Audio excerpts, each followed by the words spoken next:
हर हर महादेव। कैसे हैं आप सब। देखिए आज का ये वीडियो बहुत ही ज्यादा खास होने वाला है। देखो हम सभी जानते हैं कि कल है भाद्रपद मास के कृष्ण पक्ष की चतुर्दशी तिथि और कल है बुधवार का दिन, यानी कि कल है बुधवार की मासिक शिवरात्रि। और बुधवार की मासिक शिवरात्रि पर करने वाले 3 विशेष उपाय जो कि आज के इस पूरी वीडियो में हम जानेंगे। देखो मासिक शिवरात्रि जो है, देखो वो 13 सितंबर को रात्रि में 2:21 पर प्रारंभ हो रही है, जिसका समापन 14 सितंबर को सुबह 4:48 पर हो जाएगा। तो यानी कि उदय काल के अनुसार भाद्रपद मास के कृष्ण पक्ष की जो चतुर्दशी तिथि है वो है 13 सितंबर को। तो 13 सितंबर को है बुधवार का दिन। तो बुधवार के दिन अगर मासिक शिवरात्रि पड़ती है तो पूज्य गुरुदेव ने एक बहुत ही सुंदर सा उपाय बताया था जो कि है हरे मूंग का। देखो यदि आपके घर में बुद्धि ज्ञान विवेक की कमी हो तो आपको ये उपाय करना चाहिए। यदि आपका बुध ग्रह है जो है वो कमजोर है, यानी कि व्यापार अच्छा नहीं चल रहा है, तो आपको ये उपाय करना चाहिए। तो देखो आज के इस पूरी वीडियो में हम 3 महा उपाय के बारे में हम बात करेंगे। सबसे पहला जो उपाय होगा वो 5 बेलपत्र वाला उपाय होगा जो कि आपके जीवन की सारी परेशानियों को अंत करेगा। दूसरा जो उपाय होगा वो आपकी मनोकामना पूर्ति का मात्र 2 बेलपत्र और 1 लोटे जल से आपको ये उपाय करना है। ये भी बहुत ही प्यारा प्यारा उपाय है। और तीसरा जो उपाय होगा वो होगा बुद्धि ज्ञान विवेक का हरे मूंग का उपाय। 3 जगह आपको हरे मूंग डालना है और आपके घर में बुध ग्रह का वास होगा। तो बहुत ही प्यारे से 3 महा उपाय के बारे में हम बात करेंगे, लेकिन उससे पहले ये सारे उपाय पूज्य गुरुदेव की ही कथा सुन करके समझ करके समझाने का पूरा प्रयास करूंगा। लेकिन उससे पहले आप सभी से रिक्वेस्ट करता हूँ, चैनल पर अगर पहली बार आए और भगवान शिव के यदि आप सच्चे भक्त हैं तो चैनल को जरूर जरूर जरूर सब्सक्राइब करें। देखिए यदि आपके घर में कोई भी नौकरी कर रहा है और उसकी नौकरी बिल्कुल भी अच्छी नहीं चल रही है, यानी कि कम रुपए मिल रहे हैं या नौकरी में मन नहीं लग रहा है, तो आपको ये उपाय करना चाहिए। यदि आपका व्यापार जो है वो बिल्कुल भी अच्छा नहीं चल रहा है, या अच्छा क्या मतलब पहले जैसा ही चल रहा है, बढ़ोतरी हो नहीं पा रही है और डाउनफॉल होते जा रहे हैं, तो आपको ये उपाय करना चाहिए। यदि आपके घर में धन संबंधित परेशानियां हैं, धन संबंधित परेशानियों से जूझ रहे हैं, तो आपको ये उपाय करना चाहिए। साथ ही साथ अगर आप चाहते हैं कि आपके घर में सुख शांति बनी रहे तो आपको ये उपाय करना चाहिए। देखो वैसे तो पूज्य गुरुदेव ने ये बताया था कि ये उपाय 12 महीने मासिक शिवरात्रि पर कर सकते हैं। जब आपकी इच्छा हो तब आप ये उपाय कर सकते हैं। और कल भी मासिक शिवरात्रि है तो कल भी आप ये उपाय कर सकते हैं। देखो बहुत ही प्यारा सा उपाय है। देखो इस उपाय के लिए आपको क्या क्या सामग्री लेनी है समझना। आपको लेना है 5 बेलपत्र, बहुत ही प्यारे से छोटे से बेलपत्र लेना। देखो बेलपत्र नहीं मिल पाते हैं तो भगवान शिव के ऊपर चढ़े हुए बेलपत्र का उपयोग आप कर सकते हैं शुद्ध जल डाल करके। बेलपत्र कहीं से भी खंडित नहीं होने चाहिए, बेलपत्र कहीं से भी कटे फटे नहीं होने चाहिए। अगर कटे फटे बेलपत्र हैं आपके पास तो ये उपाय बिल्कुल भी आपको नहीं करना है, ठीक है। 5 बेलपत्र लेना है मात्र, ठीक है। साथ में लेना है तांबे के पात्र के अंदर जल।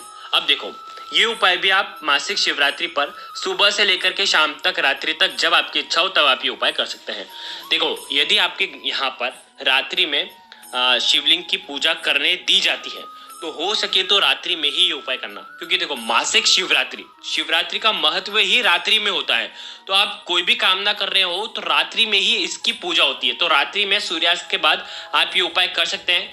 11-12 बजे रात्रि में 11-12 बजे भी ये उपाय किया जा सकता है। देखो हो सके तो ये उपाय मंदिर में ही आपको करना है। देखो करना क्या है समझना। 5 बेलपत्र ले लिए, तांबे के पात्र के अंदर जल ले लिया और आपको जाना है भगवान शिव के मंदिर में। आपको क्या करना है, सबसे पहले 1 लोटा जल भगवान शिव के शिवलिंग पर, जो भी आपकी कामना हो, देखो नौकरी के लिए कर रहे हो, व्यापार के लिए कर रहे हो, घर में क्लेश है उसे दूर करने के लिए कर रहे हो, तो जो भी आपकी इच्छा हो वो बोल करके आपको 1 लोटा जल भगवान शिव के शिवलिंग पर श्री शिवाय नमस्तुभ्यम का जाप करते हुए आपको अर्पित कर देना है।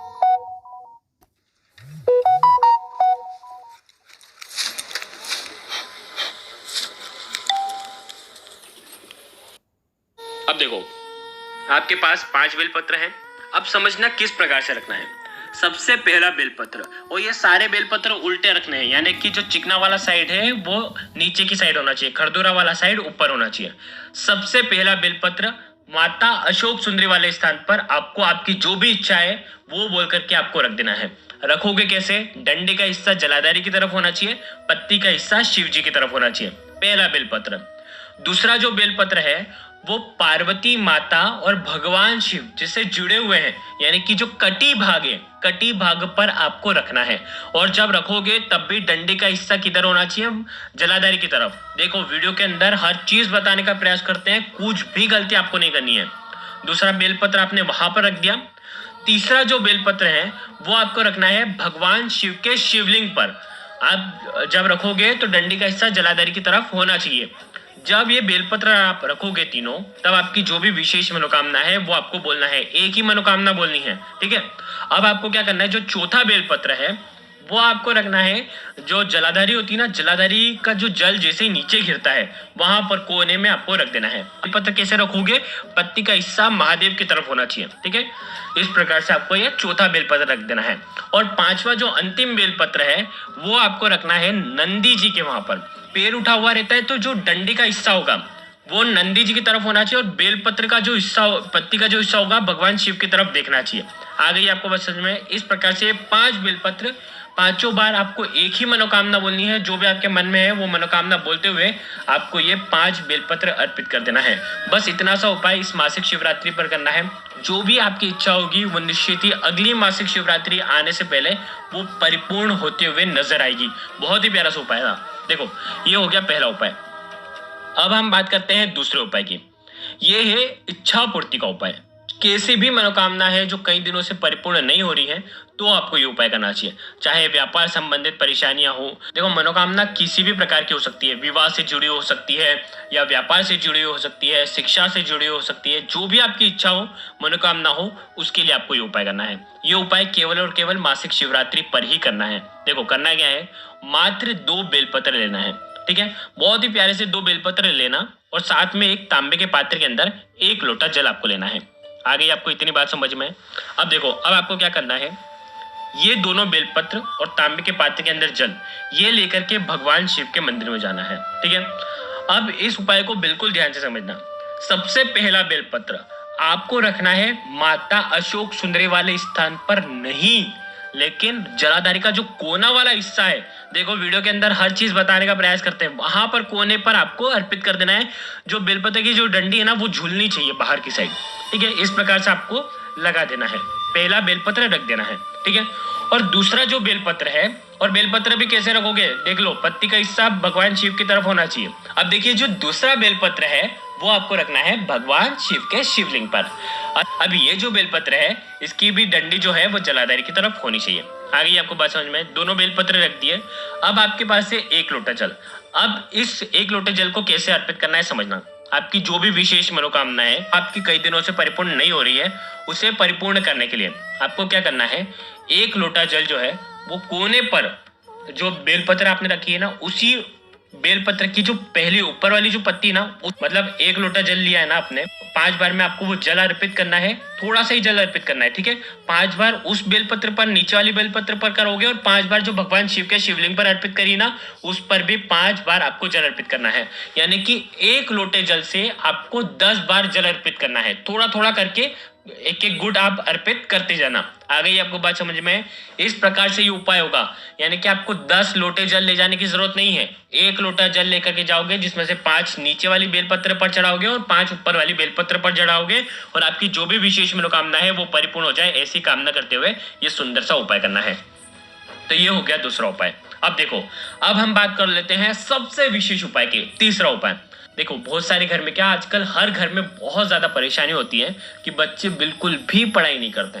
हम कह कहकर थक जाते हैं कि पढ़ लो पढ़ लो पढ़ लो, लेकिन वो पढ़ते नहीं हैं। उनको दिन भर मोबाइल चाहिए। तो इसीलिए अगर आपके बच्चों के साथ भी ऐसी परेशानियां हैं कि वो पढ़ते बिल्कुल भी नहीं है, तो आपको ये उपाय करना चाहिए। साथ ही साथ जो व्यापारी है, जो व्यापार करता है, वो भी ये उपाय करेगा है। देखो बच्चे अगर नहीं कर पाते ना, तो बच्चों की माताएं जो हैं वो भी ये उपाय कर सकते। एक मुट्ठी के अंदर आपको हरे मूंग के दाने लेना है। अब देखो हरे मूंग के दाने कितने लोगे, कम से कम 21 दाने तो लेना, ठीक है। ज्यादा ले लोगे तो और अच्छी बात है, 31 भी ले सकते हो। 21 दाने तो कम से कम लेना ही लेना है। हरे मूंग के दाने ले लिए। और पूरे घर में आपको हरे मूंग के दाने लेकर के घूम जाना है। वॉशरूम को छोड़ देना, अगर बच्चों के लिए कर रहे हो तो बच्चों के कमरे में तो विशेषकर आपको हरे मूंग ले जाना है। मुट्ठी के अंदर हरे मूंग होने चाहिए, ठीक है। मुट्ठी खुली हुई नहीं रहनी चाहिए, मुट्ठी बंद रहनी चाहिए, ठीक है। जैसे ही आपने हरे मूंग के दाने लेकर के पूरे घर में घूम गए, आपको घर से बाहर निकल जाना है, ठीक है। अब आपको क्या करना है, सबसे पहले भगवान शिव के मंदिर में जाना है। मासिक शिवरात्रि पर ये उपाय आप सूर्यास्त के बाद करना। आपको क्या करना है, ये हरे मूंग के दाने जो है भगवान शिव के शिवलिंग पर, ये जो पूरी मुट्ठी है, ये पूरी मुट्ठी स्पर्श करवा देना शिवलिंग के ऊपर, और आपकी जो भी विशेष मनोकामना है वो आपको बोलना है, और थोड़े से हरे मूंग आपको निकाल करके भगवान शिव के शिवलिंग पर आपको अर्पित कर देना है। आ गई आपको बात समझ में? देखो एक चीज और मैं बताना भूल गया कि जो हरे मूंग आप लेकर जो चढ़ाओगे, उन हरे मूंग को आपको थोड़ा सा गीला कर लेना है, क्योंकि सूखी चीज हम शिवलिंग पर अर्पित नहीं कर सकते हैं। तो आपको हरे मूंग थोड़े से गीले कर लेना है, थोड़ा सा जल का छिड़काव कर देना बस। तो देखो सबसे पहले आपने भगवान शिव के शिवलिंग पर स्पर्श करवाया, और हरे मूंग के कुछ दाने आपने भगवान शिव के शिवलिंग पर आपने अर्पित करवा दिए, पहली जगह। दूसरी जगह आप ये जो बेलपत्र, दूसरी जगह देखो अब आपके पास है हरे मूंग के दाने, और अब आपको क्या करना है, ये हरे मूंग के दाने ले जाना है नंदी जी के वहां पर, और नंदी जी का जो पैर उठा हुआ रहता है ना, वहां पर आपको थोड़े से हरे मूंग के दाने आपको अर्पित कर देना है, थोड़े से बिल्कुल, ठीक है। उसके बाद थोड़े से और हरे मूंग के दाने बचे हैं, वो आपको ले जाना है मंदिर के बाहर निकलना, और बेलपत्र का जहां कहीं भी पेड़ हो, वहां पर बेलपत्र के पेड़ की जड़ में आपको ये बाकी के सारे हरे मूंग के दाने वहां पर अर्पित कर देना। 3 जगह आपको हरे मूंग के दाने अर्पित करना है, और तीनों जगह आपको विशेष मनोकामना बोलनी है। बस इतना सा उपाय करना है। तो देखो आज के इस पूरे वीडियो में 3 महा उपाय के बारे में हमने आपको बताया है, जो कि आपको कल मासिक शिवरात्रि पर करना है। अगर आपको कुछ भी चीज समझ में ना आए तो एक बार कमेंट में पूछ लेना, गलती बिल्कुल भी नहीं करना है।